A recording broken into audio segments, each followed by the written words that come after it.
I'll begin with, as in most of these situations, this is going to take a pretty long time to get through this investigation.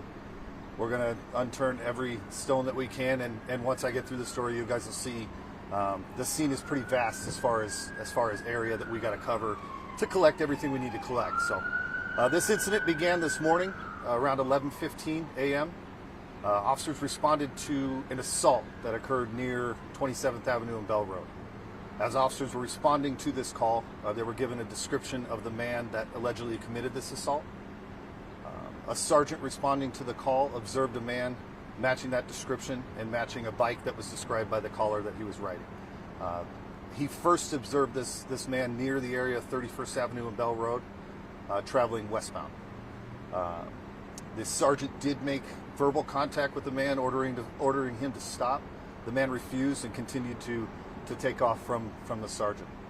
The man proceeded to the apartment complex where we're at here near 33rd Avenue and Bell Road, and proceeded into the complex. The sergeant at that time did lose sight of the man. The sergeant proceeded to a different part of the complex, exited his vehicle, and went through the complex in an attempt to locate the man. While inside the complex, he did observe the man, again giving him commands to drop to the ground. The man did not comply with these commands again and took off on foot. Very short foot pursuit happened. Again, additional officers were still responding now to this location. And behind me, near kind of the east portion of this complex, the man stopped and turned, and the sergeant again confronted him verbally, giving him commands to go to the ground. It was at this time that the sergeant did see that the man had a knife in his hand. One officer arrived on scene. At that point, the sergeant had the man at gunpoint, and this second officer that arrived on scene deployed with his less lethal taser. The man was given very quick verbal commands again to get on the ground and drop the knife. Man refused and actually charged the sergeant on scene. The sergeant did deploy his duty weapon. Additionally, the officer on scene did deploy the taser. It was virtually simultaneous. The man did sustain serious injuries and gunshot wounds. He was transported to a local hospital where he is in stable condition at the time. Again, we're going to be here for a good amount of time. This is, the bulk of this complex, and then obviously the predicate, offense that we've got to go investigation. We got to investigate reference to assault. So it's going to take some time. We urge the patients of specifically, obviously the residents of this complex. We're going to be in their complex for some time, and then obviously to get answers to the bulk of the investigation is why it's going to take this much time. So, any questions? I'll be free. You mentioned that it started with this assault. That this was the description that was given. The sergeant was going off of that description. Do you believe that this person is the person that committed that assault? Yes, at that time, obviously, the sergeant did believe that. Proving that, obviously, is going to be part of that ongoing investigation, not only investigating the shooting here, but investigating the assault call that started this, that had officers responding and in turn contacting this man. So. And one thing I want to make sure that I understand. Yes. You said that there was, basically this guy ran away, that there was another officer that had responded, he deployed the taser twice, am I hearing? No, when I said the first time when he deployed with the taser, he took his taser out. So he's less lethal. Tactically, we have one less lethal and one lethal. Just tactics, it's how we're trained and how we do. So once the sergeant is lethal, the second officer went less lethal to make that an option. So he only deployed it once. Again, that was kind of simultaneous with the officer that deployed his firearm.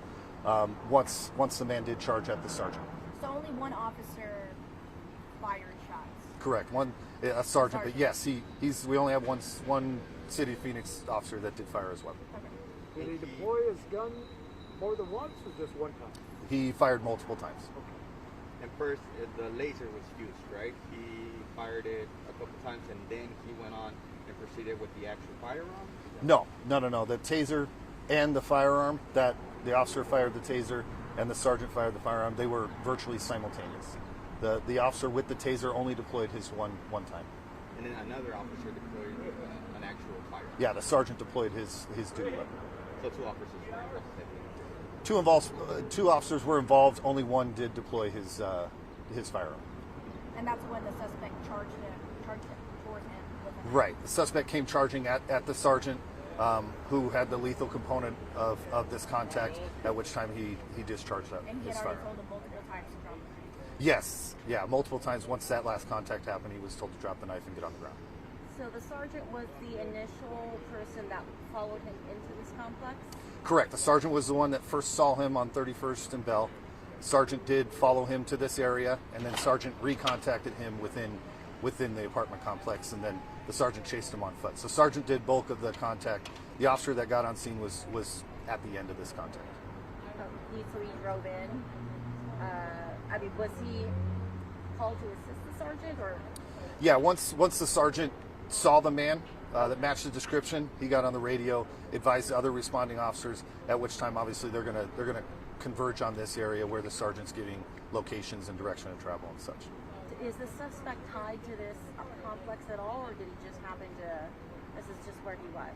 You know what, that's going to be part of the ongoing investigation. If he is a resident here, if he's tied to it in some way, will be part of the ongoing investigation. Obviously we're going to want to know where he lives and where he lays his head. So that will be part of it. Whether it ties to this, I don't have that information And right now. the initial assault happened on outdoors at 27th and Bell? It actually happened at a business in the area of 27th Avenue and Bell Road. And what's the status of the victim in that, assault victim in that case? There weren't any reported injuries that were from the initial call. There was, at least described by the caller, an assault that did occur, but there was no injuries that were reported at that time. That's something we'll follow up on. Investigators are, collectively doing this investigation, and they will obviously go to that investigation and attempt and assess injuries and such. Condition of the suspect? He's at a local hospital, serious condition, but he is stable at this time. Can you describe the suspect, his age, perhaps, anything that you're able to elaborate? I don't have any of that right now. I can tell you he's an adult male. Specifics on age and any other demographics I don't have. And then just to be clear, the suspect was on his bike when he got to the complex, and at some point it went from the sergeant in his vehicle to getting out in a foot pursuit, correct? Correct, yes. The When pursuit started behind this fence. Correct. Okay. Approaching this complex, he was on a bike. At some point, he got off his bike, and then both the sergeant and the man were on foot.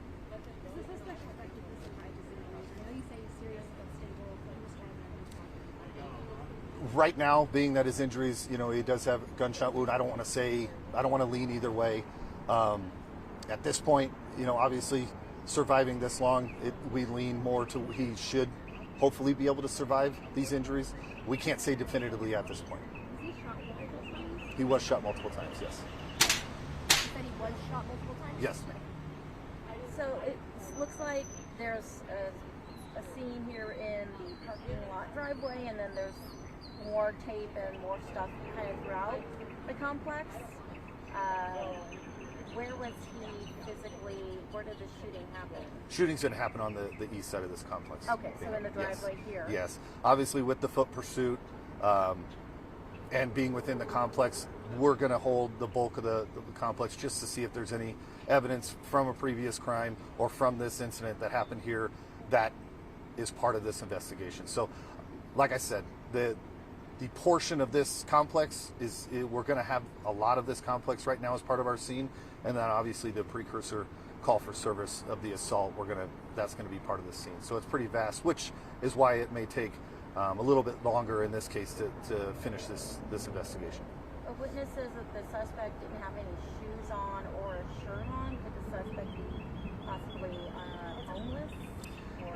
Or At this time, again, residential and where he lays his head, it will be part of this investigation. I don't have that information right now, whether to say he's homeless or not. any indication he was under the influence of anything? Or Again, that'll be something that we check on. I can't say there's anything that leads to that at that point, or anything that leads to that he's not. How long do you think before residents can return to their apartments? The apartment will be the first portion of this investigation. It's being that there's elements of evidence throughout within the taped portion of this complex. Those in theory shouldn't take too long, but the shooting itself, time is on our hands in this sense, and we don't We don't want to go too fast. So it's going to be a few hours. Obviously, the investigators will want to get done as soon as possible while also being, careful and efficient throughout their investigation. And just wanting to confirm, no officers or community members were hurt. Correct. No officers were injured. No other community members were injured. So the initial call of the assault happened in a business, in or out of business at 27th and Bell? Yes, ma'am. And it was a call of an assault, but no injuries. Yes, ma'am. Did the initial caller say that this person was armed with anything? There was no report of a weapon from the initial call. The first time a weapon was observed was when this final contact with the man happened, at which time he was observed with a knife in his hand.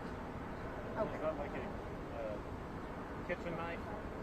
I haven't been able to see the knife specifically, so I wouldn't be able to tell you whether kitchen knife or any other type of knife for that matter.